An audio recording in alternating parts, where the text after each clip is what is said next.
Buenos días, buenas tardes, buenas noches, allá donde a cada cual nos toque desarrollar esto inmenso que es la vida cotidiana.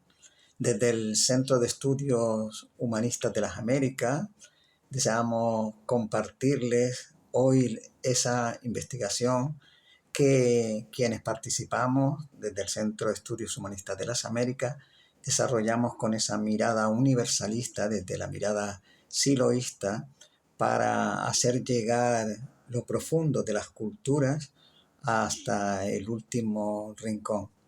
Las dos culturas que se presentan hoy, la primera, la cultura Thule, de eso que nos trasladó el pueblo inuit, lo hará Mónica Sumelsu, y la cultura serí que nos la hará llegar con su desarrollo Marisol Velázquez.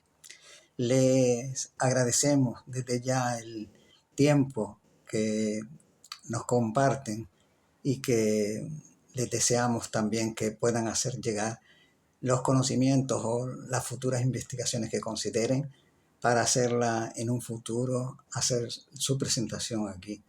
Que aquello que consideren de interés en las dos exposiciones, tanto la de Mónica como la de Marisol, nos las hagan llegar en este mismo chat que estará abierto tanto en las plataformas de YouTube como de Zoom. Nosotros hacerles llegar también desde, en este caso desde las Islas Canarias y desde la cultura Masí, el saludo fraternal de Telpi Temara Amer Fulawen. Paz, fuerza y alegría para todas y todos. Y a continuación les paso con el amigo Telo, Eduardo Sueta, para dar continuación a esta presentación. Muchísimas gracias. Agradecido, querido Tino. Muy bien, muchas gracias. Ahora estamos con Mónica Sumelsu.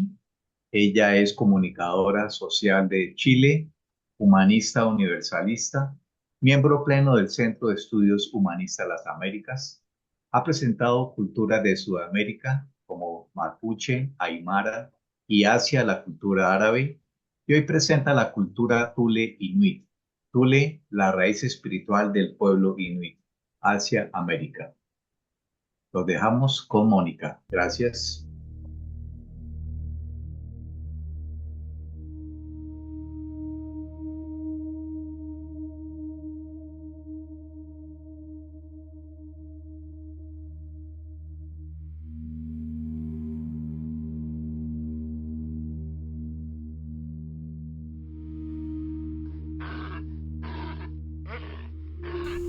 Los inuit son un pueblo originario del Ártico, que habita principalmente en regiones del norte de Alaska, Canadá y Groenlandia. Su origen se remonta a antiguos pueblos provenientes del noreste de Asia. Hace aproximadamente 1000 años cruzaron hacia América a través del estrecho de Bering.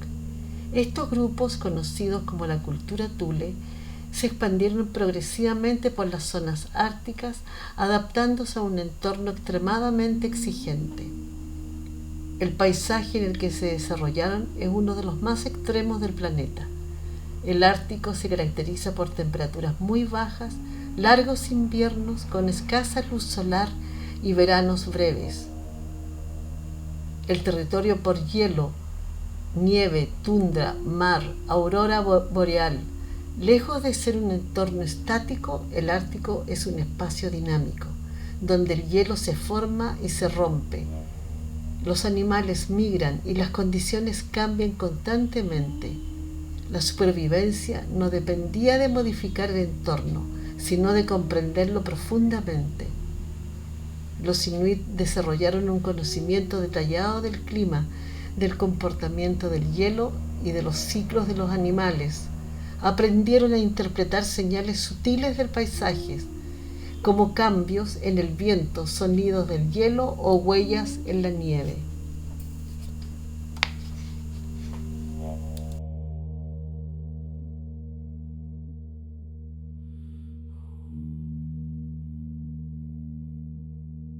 Las migraciones de los inuit tienen su origen en antiguos pueblos del noreste de Asia, especialmente en regiones de Siberia. Hace miles de años, durante las glaciaciones, el nivel del mar descendió y dejó al descubierto una franja de tierra conocida como Beringia, que conectaba Asia con América, en la zona del actual estrecho de Bering. A través del territorio, grupos humanos comenzaron a desplazarse lentamente hacia el continente americano. Estos movimientos no fueron únicos ni rápidos, sino que ocurrieron en diferentes momentos y en oleadas sucesivas. Con el paso del tiempo, estos grupos se fueron adaptando a los entornos del norte, desarrollando formas de vida cada vez más especializadas. Entre estos pueblos surgió hace aproximadamente 1000 años la cultura Thule, en la región de Alaska. Los Thule son considerados los antecesores de los Inuit. A partir de este momento comenzó una nueva etapa de migración, esta vez dentro del propio Ártico americano. Desde Alaska, los Thules iniciaron un desplazamiento progresivo hacia el este, recorriendo las costas del norte de Canadá hasta llegar finalmente a Groenlandia. Este proceso se desarrolló a lo largo de varios siglos y estuvo guiado por la capacidad de adaptación al entorno. Desde tiempos antiguos, los inuit aprendieron a leer al mundo blanco como si fueran un libro vivo. Allí, donde otros veían silencio, ellos escuchaban señales: el crujido del hielo avisando un cambio de estación, el brillo del cielo indicando el paso de las manadas, el viento que abría y cerraba caminos invisibles. Sus migraciones no eran huida, sino diálogo con la naturaleza. Seguían a las focas, el caribú, a los grandes peces que avanzaban bajo la superficie helada. Viajaban en pequeñas familias, llevando consigo sus casas de nieve, sus historias y la memoria de los ancestros. Cada desplazamiento tenía un sentido profundo: mantener la continuidad de la vida. En su visión, la tierra y el mar no pertenecen a nadie. Y por eso uno debe moverse con respeto, tomar solo lo necesario y dejar siempre espacio a los que vienen después. Así, generación tras generación, avanzaban por rutas que cambiaban cada año, guiados por estrellas que nunca abandonan el cielo del norte. Y en ese andar forjaron una cultura donde el movimiento es sabiduría y donde cada paso en el hielo conecta con lo sagrado, con aquello que sostiene y da forma a todo lo vivo.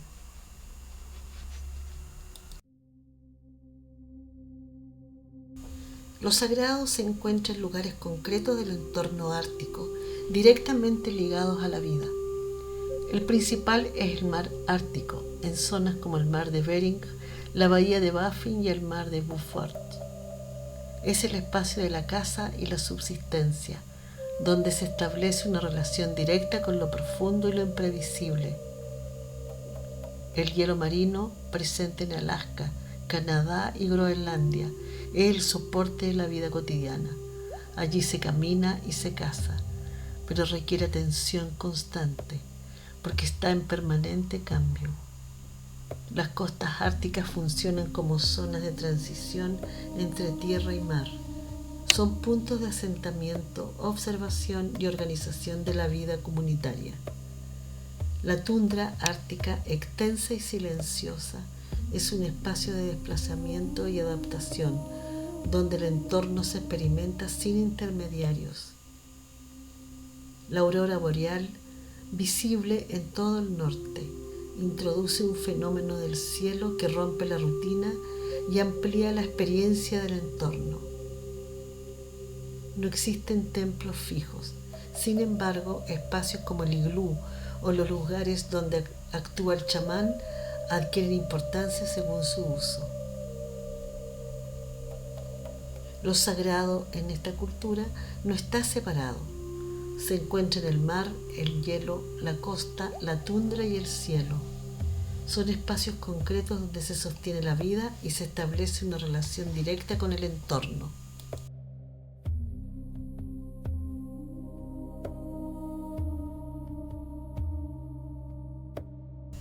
En el mundo inuit, la naturaleza no es algo externo al ser humano, sino un tejido vivo en el que todo está relacionado. Los animales, las plantas y los objetos sagrados forman parte de un mismo sistema espiritual donde cada elemento posee un alma o una fuerza interna. Vivir en el Ártico implica comprender profundamente esta relación, ya que la supervivencia depende no solo de la habilidad, sino también del respeto hacia esas fuerzas invisibles. Los animales ocupan un lugar central en esta visión. No son considerados simples presas, sino seres que deciden ofrecerse al cazador. La foca, por ejemplo, es uno de los animales más importantes. De ella se obtiene alimento, abrigo y materiales para la vida diaria. Sin embargo, su caza no es un acto violento en el sentido occidental, sino un acto ritual. El cazador debe mantener una actitud de respeto y agradecimiento, porque se entiende que el espíritu del animal observa y recuerda. Si no hay respeto, los animales dejan de presentarse y con ello se rompe el equilibrio. El caribú también es fundamental. Representa la abundancia y el movimiento de la vida. Sus migraciones enseñan a los inuit los ritmos del territorio, los tiempos del desplazamiento y la adaptación constante. El oso polar, en cambio, es visto como un ser poderoso, casi humano en su inteligencia. En muchos relatos el oso puede observar al cazador como si ambos compartieran una misma conciencia. Este vínculo genera una relación de cautela, admiración y profundo respeto. Las aves, como el cuervo o las aves marinas, suelen ser consideradas mensajeras. Se desplazan entre distintos espacios del mundo natural y simbólicamente entre distintos niveles de la realidad. Por eso, en algunas tradiciones se las vincula con señales o advertencias que deben ser interpretadas. En cuanto a las plantas, aunque el Ártico es un territorio duro, su presencia es igualmente significativa. Musgos, líquenes y pequeñas flores no solo sirven como alimento o medicina, sino que representan la resistencia de la vida en condiciones extremas. Algunas plantas son utilizadas por los chamanes para sanar o para inducir estados de concentración y conexión espiritual.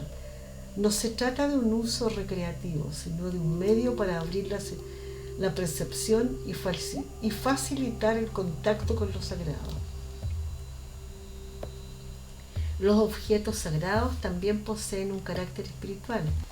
El tambor del chamán, por ejemplo, no es solo un instrumento musical, es una herramienta de conexión. Su sonido rítmico permite al Angakok, el chamán inuit, entrar en estados de trance, viajar simbólicamente entre distintos planos y comunicarse con los espíritus. El tambor representa el pulso del mundo, el latido que une lo visible con lo invisible.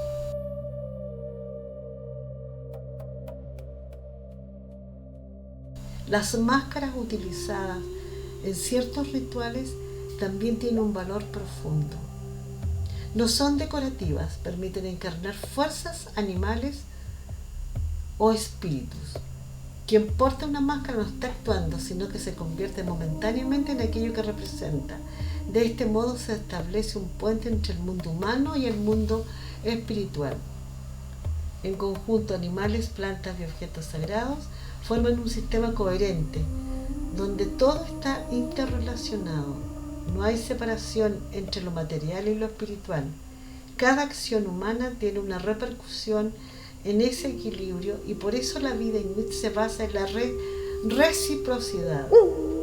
Recibir, agradecer y devolver. Así, en medio del hielo y el silencio del Ártico, se desarrolla una espiritualidad profunda, donde lo sagrado no está en lugares lejanos, sino presentes en cada ser, en cada gesto y en cada elemento de la vida cotidiana.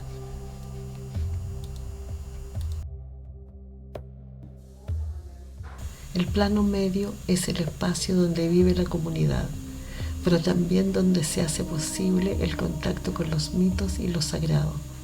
Este contacto no es abstracto, ocurre a través de prácticas concretas y en situaciones específicas. El elemento central de ese contacto es el chamán, quien actúa como mensajero entre los distintos planos.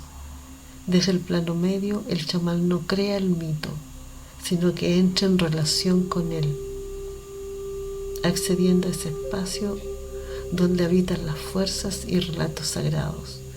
El contacto se realizaba principalmente mediante ceremonias.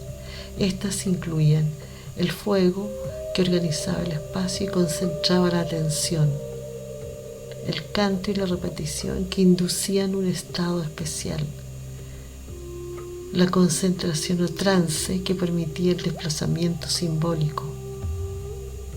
A través de estas prácticas, el chamán podía elevarse hacia el plano alto o descender al plano bajo, entrando en contacto con los mitos como el de Sedna o los relatos del cielo. Además, este contacto no ocurría en cualquier lugar. Existían espacios significativos dentro del plano medio, como montañas o elevaciones, que facilitaban el vínculo con el plano alto. Campamentos o círculos de fuego donde se realizaban rituales. Estos lugares funcionaban como puntos de conexión. Es importante entender que el mito no era solo un relato contado, sino una realidad activa con la que se podía entrar en relación. El chamán, al contactar con ese mito, luego regresaba y transmitía orientaciones a la comunidad para mantener el equilibrio. El contacto con el mito se daba a través del chamán mediante ceremonias en lugares significativos y permitía conectar con los distintos niveles del mundo para sostener la vida en equilibrio.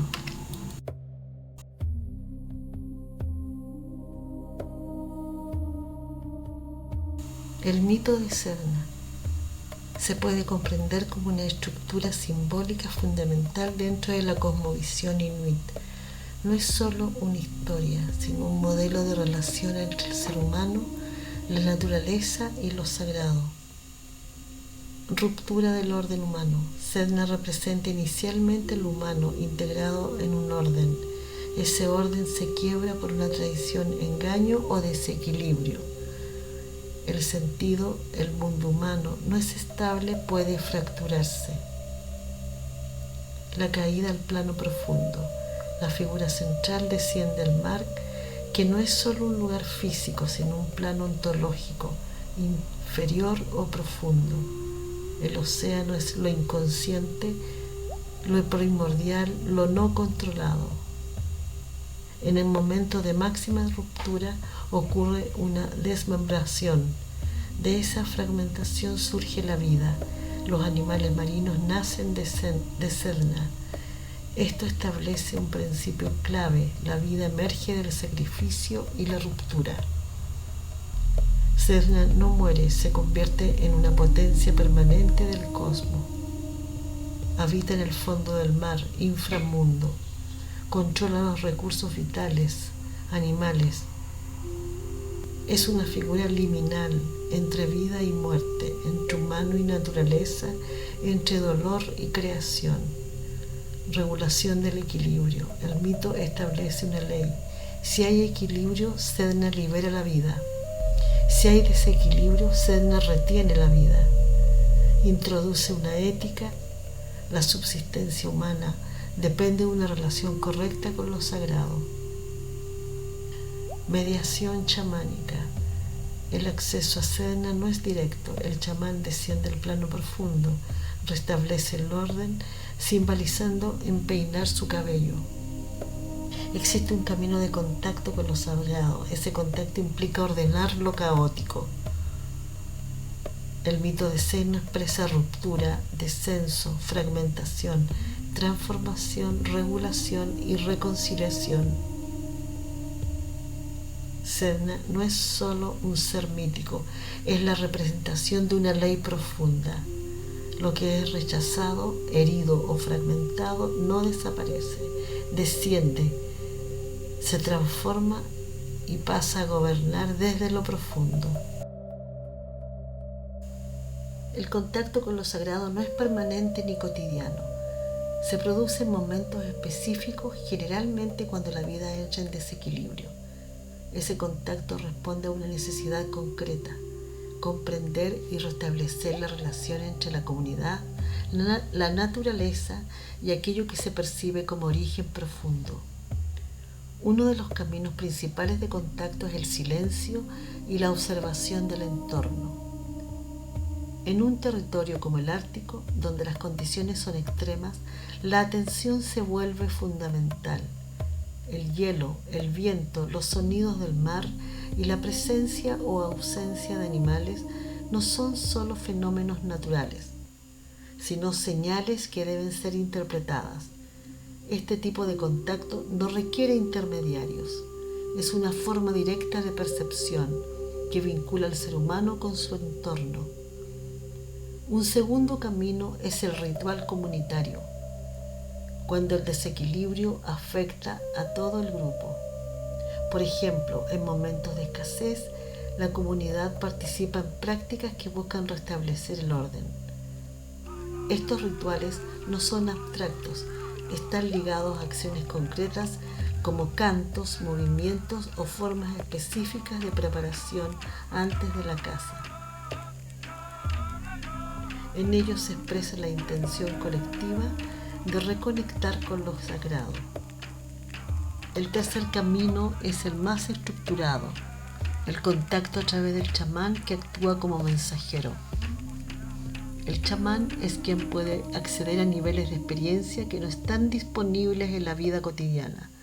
Para ello utiliza técnicas como la concentración profunda, el aislamiento o el uso del ritmo, por ejemplo mediante el tambor, para modificar su estado de conciencia. A través de este proceso, el chamán inicia un recorrido que puede entenderse como un tránsito hacia un plano más profundo. Allí se restablece el contacto con aquello que origina el desequilibrio, representado en muchos casos por figuras como Sedna. Este contacto no es simbólico en su función, tiene un propósito práctico. El chamán busca comprender qué ha sido alterado en la relación entre la comunidad y su entorno. Una vez realizado este proceso, el chamán regresa y transmite lo comprendido. Este mensaje puede implicar cambios en la conducta, en las normas o en la forma en que se interactúa con los animales y el territorio. Un cuarto camino de contacto es el sueño y la experiencia interior. En la cultura inuit, los sueños no se consideran solo imágenes sin sentido, sino posibles espacios de orientación. A través de ellos se pueden recibir indicaciones o comprensiones que luego se integran a la vida cotidiana. Finalmente, todos estos caminos comparten un elemento común. No buscan escapar del mundo, sino reordenar la relación con él. El contacto con lo sagrado en la cultura inuit no es una separación de la realidad, sino una profundización en ella. Se trata de acceder a un nivel donde el sentido de las cosas se hace más claro, para luego regresar y actuar con mayor coherencia. Los caminos de contacto con lo sagrado incluyen la observación atenta del entorno, los rituales comunitarios, la mediación del chamán y la experiencia interior a través de los sueños. Todos ellos apuntan a un mismo objetivo: mantener el equilibrio entre el ser humano, la naturaleza y el plano profundo que sostiene la vida.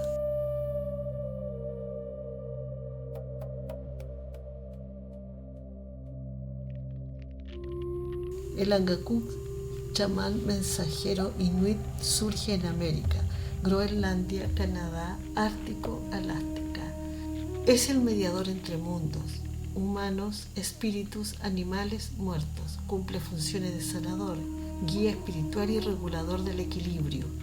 Viaja en estados de trance a otros planos, cielo, mar, inframundo. Conexión profunda. Los inuit descienden de pueblos paleo-siberianos que cruzaron por Virinja, el puente entre Asia y América. En el noreste de Asia existen chamanes evinki, chukchi, yakutos con prácticas muy similares. Uso de tambor, de conexión, kilat, trance extático, viaje espiritual, relación con espíritus de la naturaleza. La función mensajero y mediador entre planos son similares el chamán siberiano, pero adaptado al mundo inuit. La actitud humanista es la figura de Angakok, centralidad del ser humano en relación, no aislado.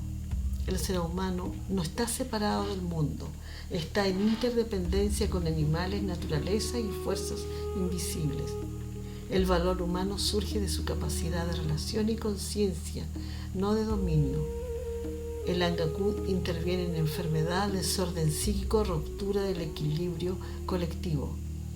Reconocimiento del dolor y sufrimiento como problema a resolver, no como castigo divino. Acción orientada a reconciliar y restaurar sentido. Responsabilidad sobre el mundo. No hay un Dios externo que ordena todo. El equilibrio depende de las acciones humanas, conducta y conciencia. El ser humano es corresponsable del orden del mundo. Hay una ética implícita. Lo que haces afecta el todo. Reconocimiento de que la conciencia puede expandirse y operar sobre sí misma. El ser humano no es pasivo, puede transformar su experiencia interna y externa.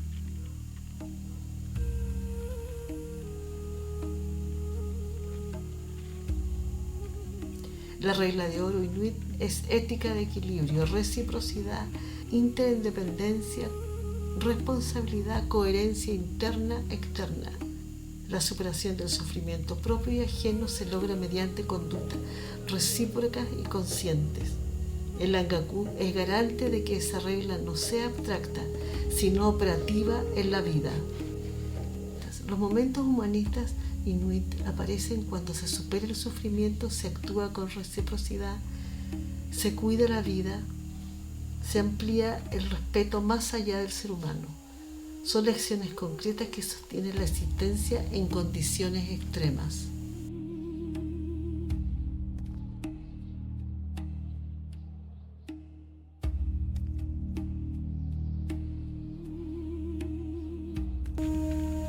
Experiencia guiada. El llamado de Sedna. Cierra suavemente los ojos. Deja que el cuerpo se acomode, sin esfuerzo.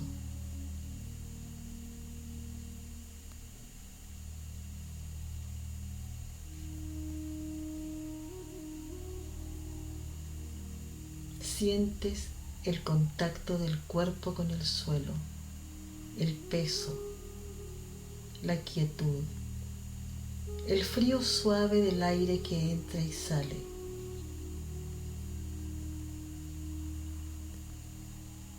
Imagina ahora un paisaje abierto, una vasta extensión blanca, nieve, hielo, horizonte.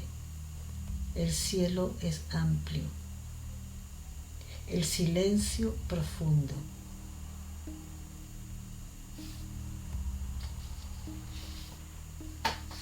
Estamos en el Ártico, un lugar donde el tiempo se vuelve lento, donde la vida aprende a escuchar. El viento se mueve suavemente. No es hostil, es antiguo, trae memorias profundas. Aquí todo está vivo. la tierra siente, el mar guarda historias, los animales conocen los ritmos invisibles. Frente a ti aparece un sendero, no está marcado, se reconoce con el cuerpo, no con la mente. Avanzas despacio, cada paso es consciente, sientes respeto. En este lugar no se domina la naturaleza, se dialoga con ella.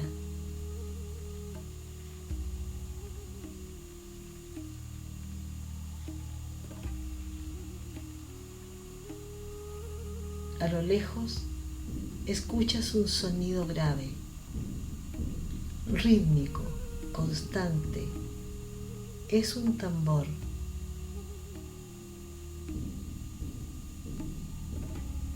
El sonido no viene solo de fuera, vibra también dentro de ti.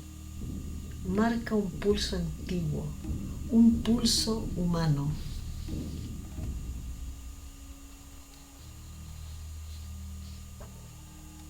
Ante ti aparece el Angakok, el chamán inuit. No habla. Su presencia es firme y serena. Su tambor abre el paso entre los mundos.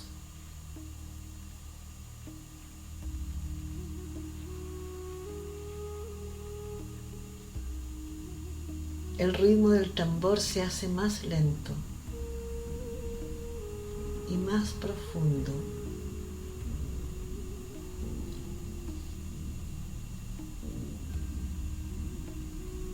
Con cada golpe sientes que desciendes, no hacia abajo en el espacio, sino hacia adentro.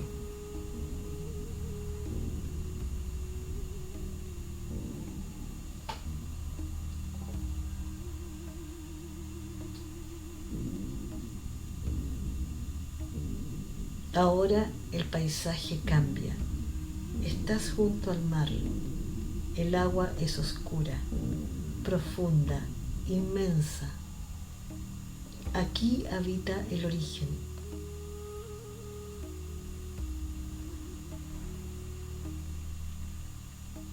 Sientes respeto, sientes verdad.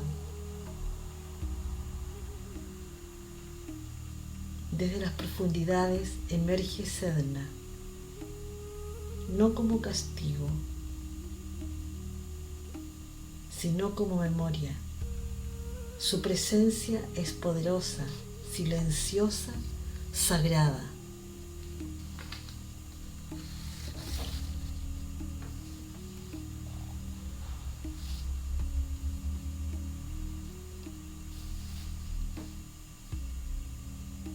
Sedna no juzga, ella cuida el equilibrio. Sabe cuándo se ha roto el vínculo entre el ser humano y lo profundo.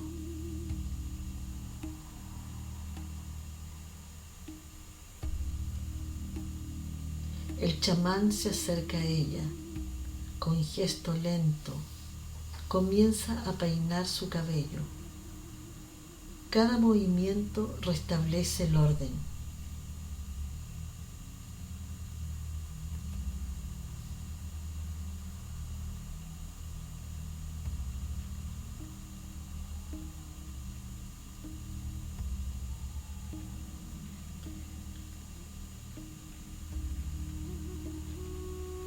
Mientras observas, algo en ti también se ordena, se aquieta, se reconcilia.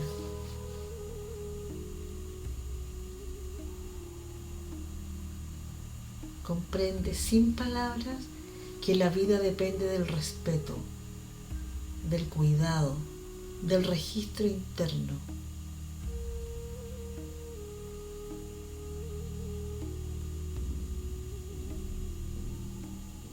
El tambor vuelve a sonar, más suave ahora.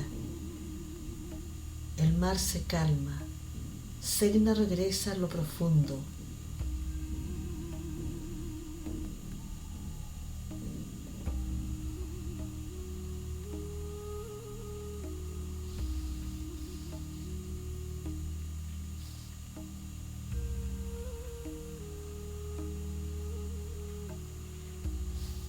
el paisaje del Ártico se abre nuevamente.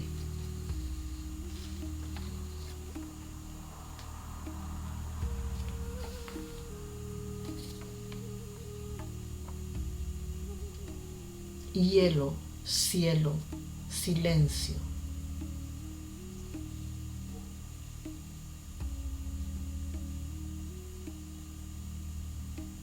El chamán se despide con una mirada.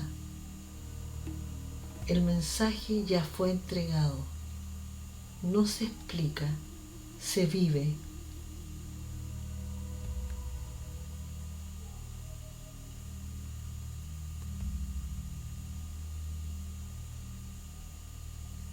Lentamente vuelve a sentir tu cuerpo, la respiración, el contacto con el suelo.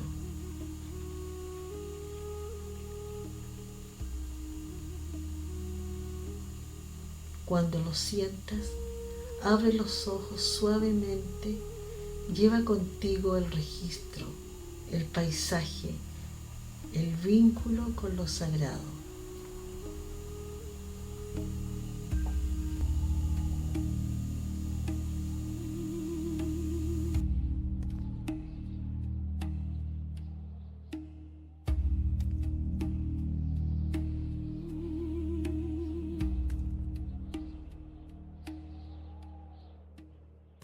Excelente experiencia, Mónica. Llegó muy profundo a nuestras raíces.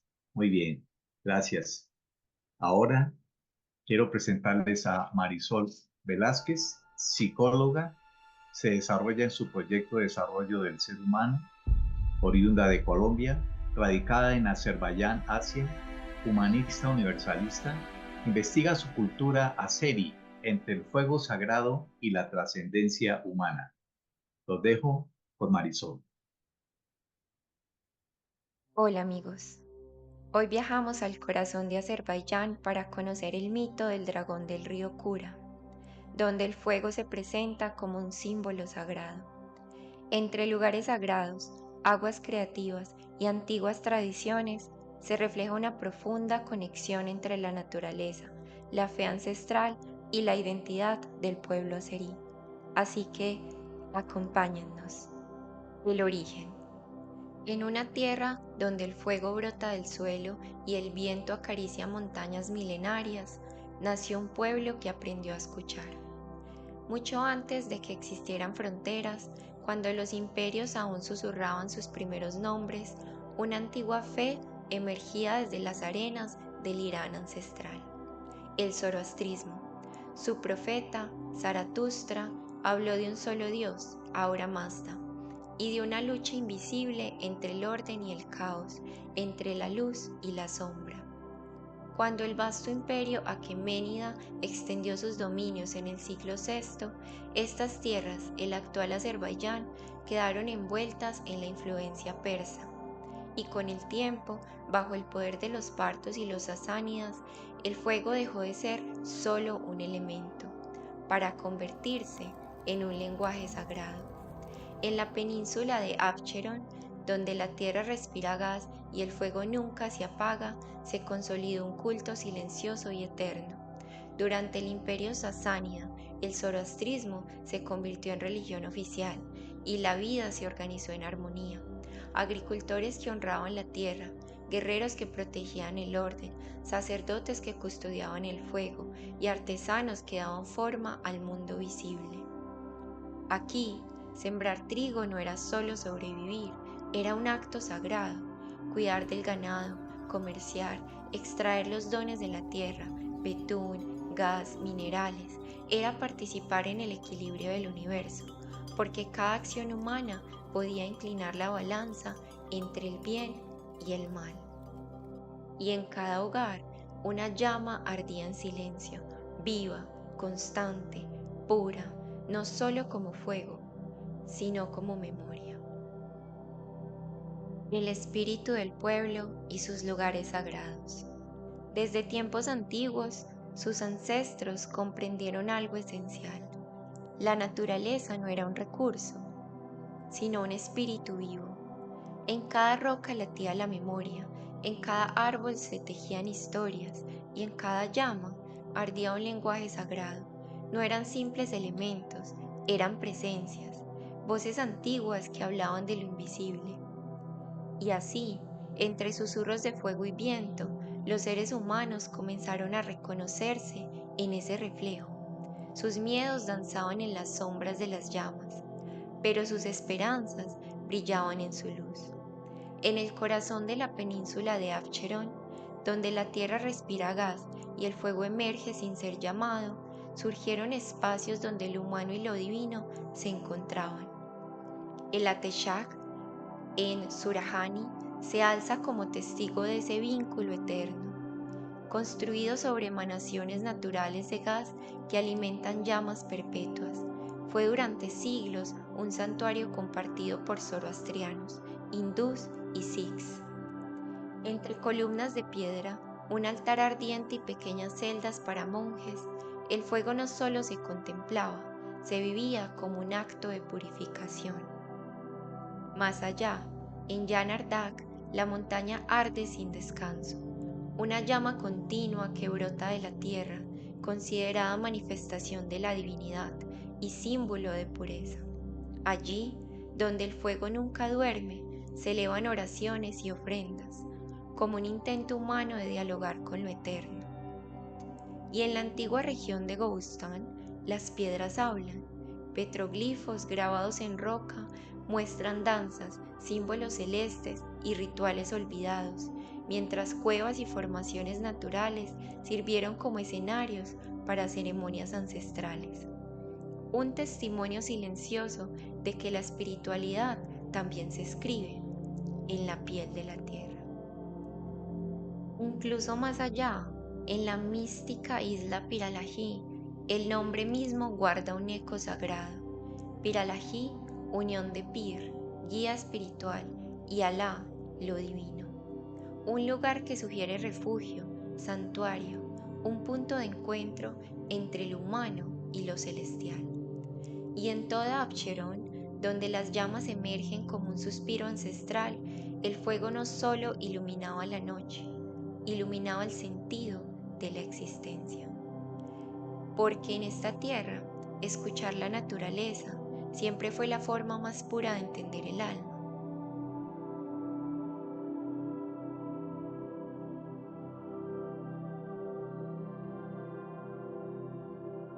Criaturas sagradas. Y fue en ese diálogo profundo entre el ser humano y la naturaleza donde comenzaron a nacer las historias. Así surgieron las criaturas del folclore, no como simples leyendas, sino como reflejos del alma humana. Algunas protegían, otras destruían, todas enseñaban. Porque en Azerbaiyán el bien y el mal no eran enemigos, eran fuerzas que debían comprenderse, equilibrarse, escucharse, como el fuego y el viento. En ese mundo lleno de significado, incluso los seres más cotidianos comenzaron a revelar lo sagrado. Los animales dejaron de ser solo compañía o sustento y se convirtieron en símbolos vivos. El perro, guardián invisible, protector del espíritu. El caballo, noble y libre, reflejo de pureza y fuerza. El toro y el ganado, vinculados al origen mismo de la vida, recordaban la conexión con la creación primordial. La tierra también hablaba a través de sus plantas. La jaoma, utilizada en rituales sagrados, abría puertas entre lo humano y lo divino.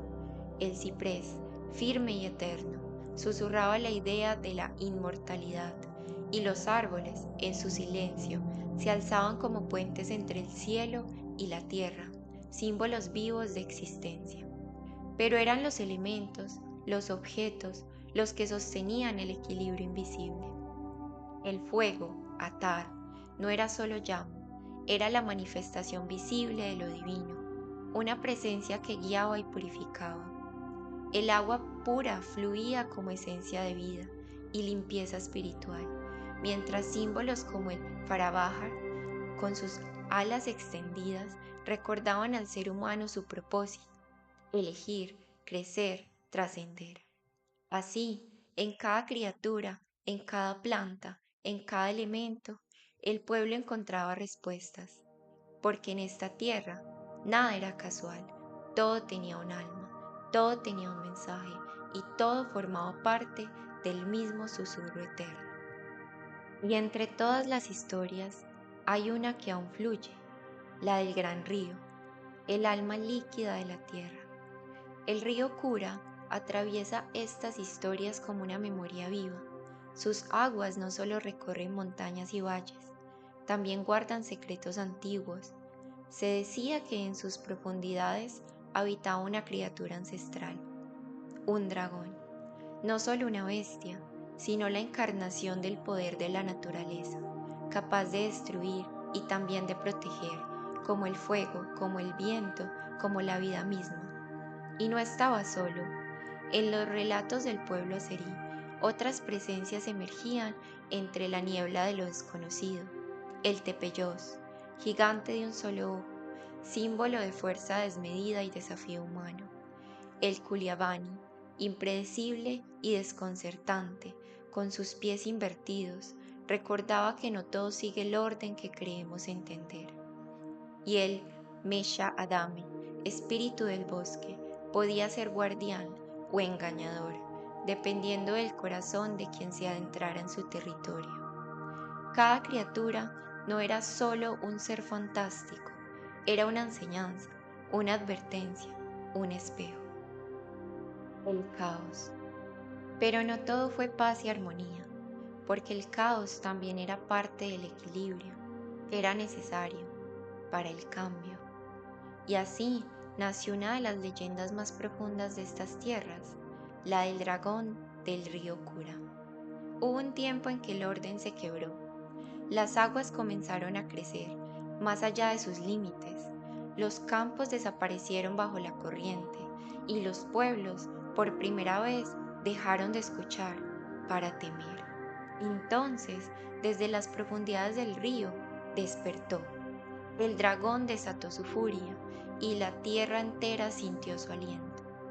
No era solo destrucción, era un llamado, un recordatorio de que la naturaleza no podía ser ignorada ni dominada. El miedo se extendió como sombra, pero en su interior también nacía una comprensión más profunda, porque incluso en el caos había un propósito oculto. El héroe. Pero donde hay miedo, también nace el valor. Un hombre se levantó, su nombre era Kura, no luchó por dominar, sino por comprender. El enfrentamiento. Durante días lucharon, fuerza contra fuerza, instinto contra inteligencia, hasta que el hombre entendió lo que muchos olvidan, que la naturaleza no se vence, se respeta. El pacto. Entonces ocurrió lo inesperado. El dragón se detuvo y en lugar de destruir, eligió proteger. Desde ese día, el río no volvió a ser enemigo, sino guardián.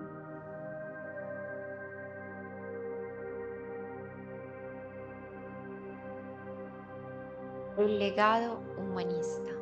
La historia no habla de una victoria, habla de un pacto, un acuerdo silencioso entre el ser humano y la tierra, entre el fuego que transforma y el alma que aprende. Porque la verdad más profunda siempre estuvo allí. El ser humano no está separado de la naturaleza, es parte de ella. Y es precisamente ahí, entre líneas, donde se revelan las actitudes humanistas de sus gentes, no como un concepto escrito en libros modernos, sino como una forma de vivir, de elegir, de existir. Cada persona, decían, posee libre albedrío. La elección entre el bien y el mal no pertenece a los dioses, sino a la conciencia humana. No importa el origen ni el estatus, el valor de cada ser residía en sus acciones, porque la dignidad no solo es innata, también se construye. Buen pensamiento, buena palabra, buena acción, más que una enseñanza, era un compromiso cotidiano, una ética donde cada decisión, por pequeña que parezca, sostiene el equilibrio del mundo. Y en ese equilibrio, La naturaleza no era un escenario, era un ser vivo que merecía respeto. Cuidar la tierra, el agua y el fuego era cuidar la vida misma. Así, entre rituales, fuego y memoria, se leen entre líneas valores profundamente humanos: responsabilidad individual, respeto por la verdad, conciencia del otro y una búsqueda constante de armonía. Textos como el Avesta guardaron estas enseñanzas, pero fue el pueblo quien las convirtió en práctica viva. Y aún hoy, en cada llama encendida, en cada gesto compartido durante Nowruz, en cada acto de renovación, ese humanismo silencioso sigue presente. No se proclama, se vive, no se impone, se transmite. El espíritu vivo de la cultura ancestral de Azerbaiyán. Hoy, ese espíritu sigue vivo, en el fuego que nunca se apaga, en las montañas que susurran y en las historias que aún se cuentan. Porque lo que alguna vez fue creencia se transformó en ritual, y lo que fue ritual en memoria viva de un pueblo. En la tierra del fuego, la purificación aún arde. Las personas saltan sobre pequeñas hogueras, dejando atrás la negatividad, abrazando la renovación en la celebración del Nowruz. Las llamas no solo iluminan, limpian, transforman, renacen. En templos y hogares, el fuego continúa encendido, como un corazón espiritual que nunca deja de latir. Los paladares se endulzan con té negro, chequerbura y baklava. Los niños salen a correr y a tocar las puertas con su sombrero, preguntando por dulces o alguna otra cosa que las personas con sus corazones alegres han de ofrecer. Una herencia de los antiguos zoroastrianos, quienes ofrecían alimentos e incienso a las llamas sagradas como gesto de respeto, como puente hacia lo divino. Y la tierra, fiel a su lenguaje, sigue hablando a través de sus plantas. El semení, trigo germinado con paciencia, anuncia la llegada de la primavera y con ella la promesa de abundancia y nuevos comienzos. Cuando llega Nowruz, el tiempo parece detenerse para comenzar de nuevo. Los hogares se limpian, los corazones se preparan, el fuego vuelve a ser protagonista. Danzas y cantos se elevan frente a la llama, como plegarias vivas que buscan equilibrio, armonía, conexión. Y en comunidad, los rituales toman forma, porque nada de esto se vive en soledad. Es el eco de un pasado que aún respira, una tradición que no se apaga, como el fuego que la inspira. Porque en Azerbaiyán, el espíritu de la tierra no pertenece al ayer, vive, arde y renace una y otra vez. Por eso su nombre es la Tierra del Fuego.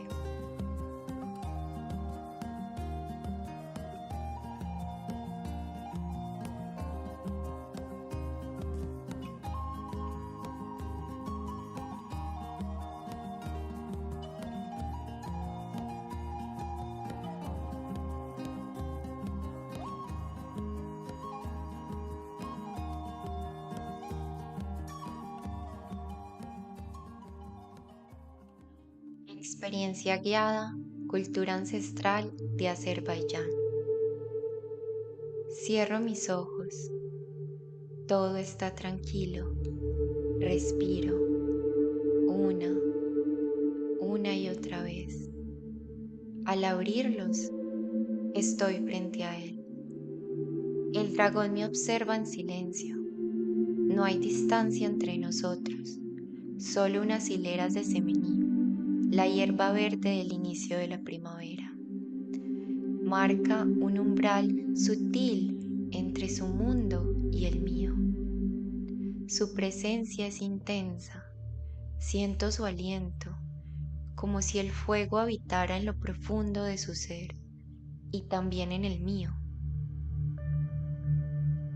Mi cuerpo reacciona, una mezcla de nervios y calma, como si en ese instante convivieran dos fuerzas opuestas dentro de mí.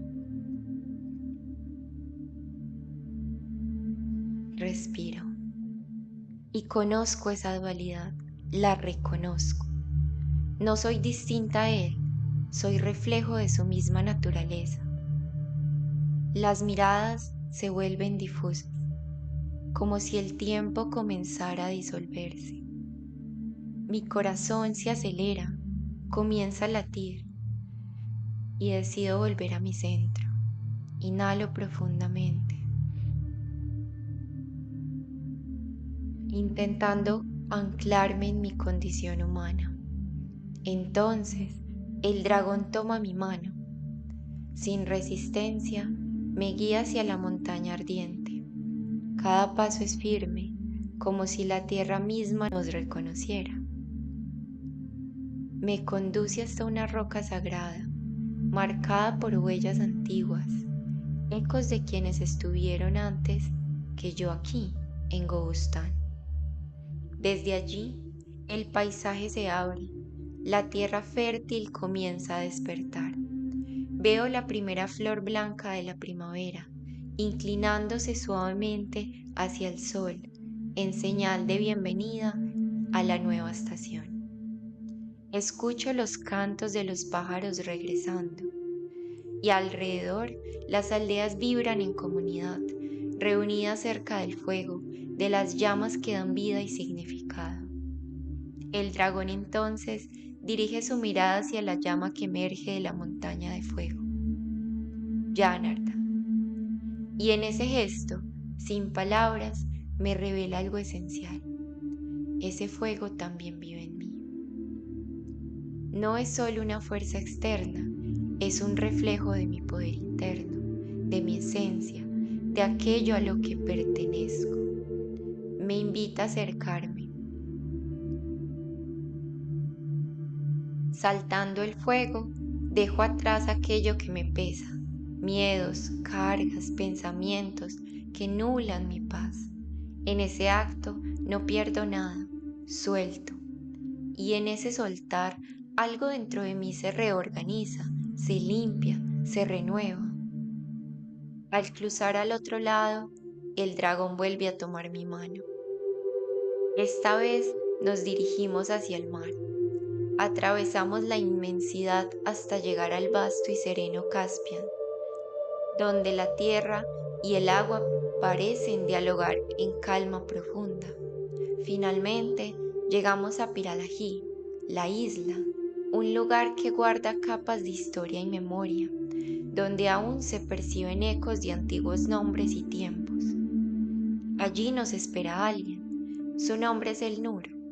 Señalando el horizonte, nos dice con calma: ¿ven ese brillo lejano? Esa es la reflexión de lo que buscamos. Entrecierro los ojos y pregunto en voz baja: ¿la luz? ¿Eso es del Nirvana?